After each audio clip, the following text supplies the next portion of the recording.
જો લોગ જોઈ રહે છે.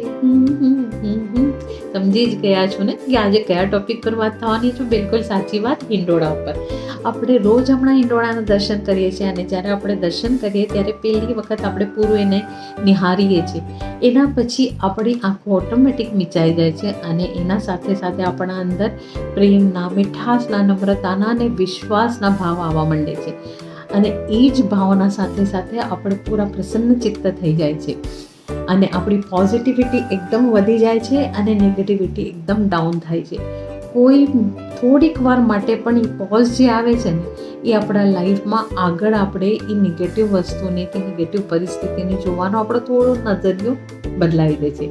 સાચી છે ને આ વાત? તમારા સાથે પણ થતું જ હશે આ બધું. નથી થતું તો કરીને જોઈ લેજો અને કમેન્ટમાં જરૂર લખજો કે આ બધું જે પ્રોસેસ કીધી એ તમારા સાથે પણ થાય છે કે નહીં. સો આ છે આપણી સાયકોલોજી